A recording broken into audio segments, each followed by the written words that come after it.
9 minutos e mesmo com juros altos, crédito restrito, o mercado de tintas imobiliárias mostrou resiliência no primeiro semestre de 2025. Teve um crescimento de 1,6% nas vendas, se comparados com o mesmo período do ano passado. O desempenho foi sustentado pela construção civil, pelo hábito que o brasileiro tem de reformar especialmente suas residências, e a projeção é que o setor cresça pelo menos 2% em 2025, consolidando um cenário muito positivo para o setor depois da pandemia. Para falar um pouquinho sobre isso, nós vamos convidar o professor de Ciências Contábeis da Estácio BH, Alisson Batista, para essa conversa. Alisson, boa tarde, prazer falar com você. Boa tarde, ilustres Paulo Leite, Mayara Folco e Boa todos os tarde. ouvintes aí da 98 News. Sempre é um prazer participar. Alisson, conte-me uma coisa. É incrível, né? Um setor que a gente não consegue avaliar, né, processo de crescimento, a gente não tem o conhecimento desse setor. O que pode explicar, por exemplo, o crescimento desse setor de tintas num cenário econômico que é desafiador para a maioria dos setores da economia? Com certeza a gente tem, né, esse horizonte aí com uma taxa alta, né, isso impacta em todos os desdobramentos dentro da economia. A gente falando aí de uma Selic a 15% e vai impactar diretamente no bolso do cidadão que quer ali fazer uma reforma, né, e está querendo utilizar das tintas para dar uma Aqui, brilhantada ó. ali na Ele é sua residência, no seu comércio, no seu empreendimento. muito bem. É, Não, pode continuar, porque eu achei que tinha falhado. É, nós- Não, perdão, deu uma picadinha no áudio aqui, eu pensei que eu tinha desconectado, Diga perdão. lá. Uhum. Um terço, né, dos brasileiros pretende, aí, segundo pesquisas do setor, reformar ou construir, né? Então, isso aí mantém o segmento bastante aquecido. E quando a gente fala de construção civil, isso aí ela movimenta a economia como um todo, né? Você bem sinalizou, Paulo, dessa perspectiva aí, né, de crescimento dentro do setor. Então, quando a gente fala de tintas, o mercado aqui em Belo Horizonte, né, e em Minas Gerais como um todo, ele faz parte aí de um grande negócio. Então, quando a gente traz aí cerca de 42% do mercado nacional sendo representado pelo Sudeste, o preço dessas tintas, né, impacta bastante no negócio como um todo. Apesar, né, desse aumento ele ter sido mais forte na região Nordeste, o pouco aumento que foi de 3% na nossa região também elevou, né, no cenário nacional. Então, quando a gente traz aí essa perspectiva aí de construção, né, e além disso, as outras modificações que a gente tem aí nos próprios subsídios que são feitos, né, para se desenvolver a tinta, por exemplo, uma das matérias-primas dela, né, os pigmentos, são totalmente importados. E aí, apesar do maior importador, né, a gente importar da China 38%, ainda temos aí 14% que vem dos Estados Unidos. Então, com a taxação, isso ainda vai ficar mais oneroso. Então, é algo que a gente tem que acompanhar de perto, principalmente, né, os empresários do setor. Uhum. Então, eu queria saber, Alisson, qual que é o papel da construção civil e das reformas domésticas neste resultado? O Paulo introduziu bem, falando que o brasileiro tem essa mania de tempos em tempos dar uma pintada. Olha que eu ia falar. Não, pintar a casa. Pintar a casa, desculpa. Nada. Pintar a O casa. Alisson até recuou, Até falou, opa, Opa, peraí. ainda bem que eu segurei antes. Enfim, tem esse hábito, né, de fazer reformas, Sim. pintar a casa de tempos em tempos. Como que isso acaba influenciando para o setor? Com certeza, Mayara, muito bem observado, né? Dentro do volume, 1,5 bilhão de litros de tintas foram comercializados em 2024 em território nacional. Então, isso dentro do mercado, né, de tintas imobiliárias. Você trouxe bem essa questão aí do interesse de fazer uma reforma, de dar uma nova cara para a residência, mas temos que reiterar também que com o aumento das questões de aluguel, né? A pessoa ela precisa sempre estar mantendo o imóvel em bom estado, né? Seja o locatário que vai precisar cumprir com aquilo ali, ou quando você está mudando o inquilino, que a pessoa sai e ela vai ter que entregar nas mesmas condições que pegou. Então isso aí também mantém o negócio bastante aquecido, né? A gente viu em Belo Horizonte, já conversamos aqui no Deadline anteriormente sobre o preço, né, e o alto custo de residir em Belo Horizonte. Esses aumentos aí, eles com certeza carregaram um pouco também desse fator, porque ficou mais caro para você manter o imóvel e, consequentemente, isso aí vai parar no bolso do cidadão por meio do aluguel. Quando eu apresentei o Alisson Batista, apresentei só como professor de Ciências Contábeis da Estácio BH, mas eu esqueci de qualificá-lo da maneira que mais nos agrada. Ele é economista e colunista da 98 News, por isso é sempre muito bom conversar com ele.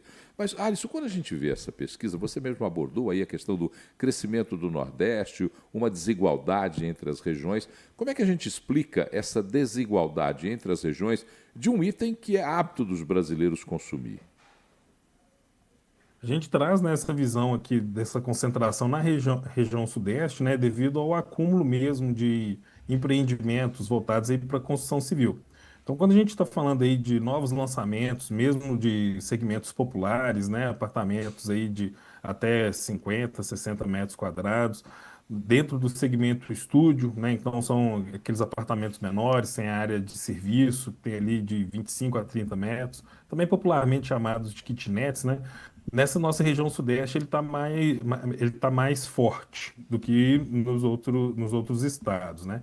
Então, quando a gente tem esse aumento da tinta em outros ambientes, ele pode significar também devido à menor quantidade de empreendimentos do setor, né? Então, quando você tem menos movimentação, economicamente isso é comum, né? O bem que é mais escasso, ele tende a ser mais valorizado e aí o preço ele se eleva, né? Aqui na nossa região, a gente pode ressaltar, né, que a gente representa em 45% praticamente do mercado de tintas nacional. Mercado esse que emprega 36 mil pessoas, Paulo. Então a gente está falando em torno aí de 1.400 estabelecimentos, né, que estão sempre trazendo aí esse mercado e empregando muita gente, fazendo essa roda da economia girar. Então, um outro fator, né, eu esqueci de mencionar também, é da negociação entre as marcas Souvenir e Sherwin-Williams, né? A negociação ela foi cravada no primeiro semestre, mas está para ser concluída agora no segundo semestre. Então, falta aí a aprovação do CAD, né? Então, são duas grandes marcas que isso aí a gente não vai migrar para um monopólio, que temos ainda, né, no Brasil outras marcas fortes também, mas como a BASF abriu mão da Souvenir para focar em outros empreendimentos a nível internacional, a gente pode observar que o preço ele pode, né, ter alguma variação positiva dentro do território tupiniquim. Então, quando a gente vê essa movimentação de grandes corporações, acaba que pode impactar também, né, no bolso de quem vai fazer uma reforma maior aí no longo prazo. Vale a pena ficar atento.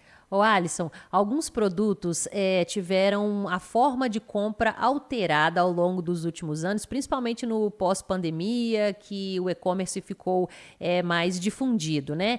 E então as pessoas, eu estou fazendo aqui uma hipótese, iam lá presencialmente na loja, olhava ali a cor, falava, gostei dessa cor, vou comprar e tal. Mas ainda existe hoje a possibilidade de você entrar ali na internet, fotografar o seu cômodo, por exemplo, e ali você faz a projeção da cor que você quer na sua parede, você faz a escolha e tudo mais. Houve uma mudança dos canais de venda de tintas? O que a gente pode dizer? A difusão, né, até dessas paletas de cores, Mayara, ela ficou bem consolidada na pandemia, né? Às vezes a pessoa ela ficava muito com o nome da tinta na cabeça, né? Então, é branco gelo, é palha, enfim, é aquelas, né, trazendo mais para o questão doméstica, por assim dizer. E aí hoje, quando a gente tem, né, você bem mencionou essa questão da utilização de inteligência artificial para identificar melhor as cores, os arquitetos e os designers, né, de interiores, quando eles trazem ali a harmonização do ambiente, eles já passam a paleta de cor certinha para o cliente fazer essa aquisição nos empreendimentos, e aí facilitou bastante, né, para a pessoa comprar em qualquer lugar, de fato, e não comprar aquela tinta errada. O que vai acontecer, às vezes, de dar alguma mudança na tonalidade, é quando a pessoa faz a manipulação doméstica ali mesmo, né? Então, mistura um pouco mais, né? Dá aquela dissolvida na tinta ali, aí ela pode apresentar uma pigmentação diferente. Com isso, o mercado, ele ficou até mais atrativo. Então, se você pede para manipular uma tinta, por exemplo, ela chega a custar 30% mais caro. Então, às vezes, a pessoa já tem uma cor específica na sua residência, ela não quer mudar, e aí ela vai acabar preferindo pagar um preço um pouco mais caro do que alterar, né, ali a cor de uma parede, de um espaço, né, que lhe convém. Então você foi bastante incisivo nisso aí, né, e já tem acontecido bastante nesse mercado, tá? Eu fico imaginando, porque eu só consigo identificar as cores primárias e as suas variações mínimas. E aí você vai, um cômodo aí tem variações de cinza. Eu não consigo entender variação de cinza, mas é assim mesmo. E aí é interessante que você falou a respeito de projetar, né, uma imagem e pedir para que uma inteligência artificial ou um software escolha qual a melhor cor para aquele ambiente. Já aconteceu comigo isso, e a hora que aplicou a tinta, eu quis bater no software. Aí não tinha Porque, jeito. porque era uma cor do software e não se confirmou na hora que eu olhei na parede. Mas um setor que cresce como esse setor, como a gente está vendo esse setor crescer, existem perspectivas de crescimento também para o segundo semestre? Ou a gente está num ponto de curva em que a gente já atingiu aí o ponto máximo? A gente tem uma perspectiva grande, né? Até o momento já tem aí aumento de 1,6%, né, dentro do primeiro semestre. Então, com certeza, a projeção de 2% ela vai ser superada. Então, a gente espera aí um setor bastante aquecido, né? A gente entende também que em períodos chuvosos ele tende a cair um pouco, né? As pessoas que fazem, normalmente trabalham com pinturas externas, que são as que levam grande mãos de tintas, né? Elas dão uma freada nesse período mais chuvoso, contudo, a tendência é se manter aquecido aí para o segundo semestre. Mas o maior acúmulo é agora, né? Entre março e fim de setembro.